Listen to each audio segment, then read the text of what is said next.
As the core keeps contracting and heating up and getting denser, eventually the core becomes degenerate, which is, as I said, is a phase transition, that the gas stops behaving like a gas and starts behaving more like a solid. The way that it kicks in is that when the density is high, the electrons are forced to occupy the lowest energy levels. When the lower states are filled in, and then an electron that gets in must then be stacked into states of higher energy. We can define the Fermi energy as the kinetic energy of the highest occupied state. So imagine that you have several states for the electron to be. So imagine that this is the level 1. This is the level 2 with 4 electrons. And then you have the level 3 here, which is the highest occupied. You have 1 electron only. The Fermi energy is the energy of this electron here on the highest occupied state in the system.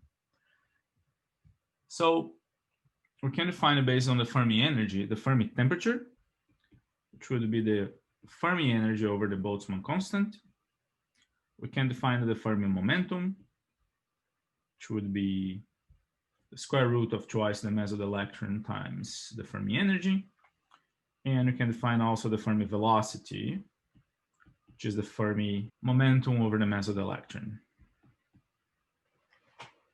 Now, this Fermi energy, being the kinetic energy of the highest occupied state, is an energy that exists even if the system is cooled to absolute zero. It's a zero state energy. If the particles have this momentum, even if cooled down to absolute zero, it makes sense that this is going to lead to a pressure that exists even when you don't have a thermal pressure. So with this Fermi momentum, you can calculate the pressure that this electron, the single electron, would impact on an imaginary box around itself. But in practice, we're interested in a distribution of particles, not a single or a few ones. So let's calculate what the pressure would be for this distribution of particles at zero temperature. Let n of p be the momentum distribution of particles. And then the question here, what is the pressure? So if Np is a momentum distribution of particles, we can say that Np times dp is the number density of particles per unit volume with momenta between p and dp.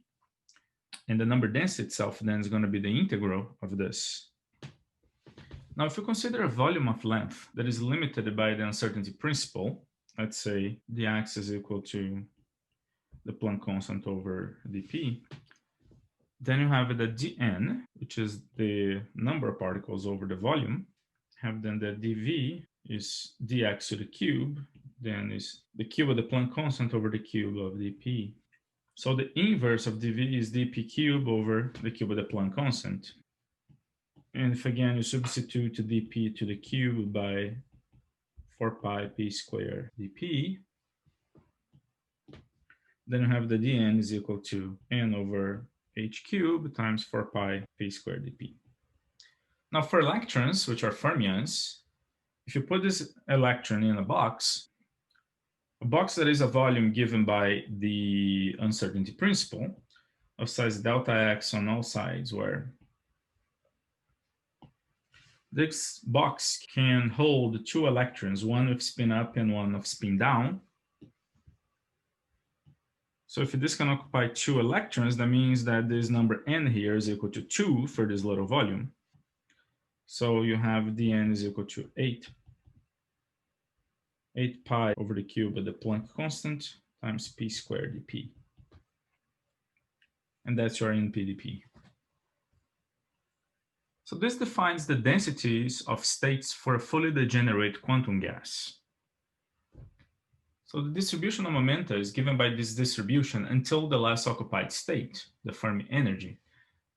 So the number density is found by integrating NPdP then from momenta from 0 until the Fermi momentum, which is the momentum of the most energetic electron. Substitute NPdP, what you have is this integral, which is quite simple. You have 8 pi over 3h cubed times the Fermi momentum times the cube of the Fermi momentum. So solve this for the Fermi momentum. And you see that the Fermi momentum is a function of the number density. Everything else is constant. So let's pass it then from this momentum to pressure.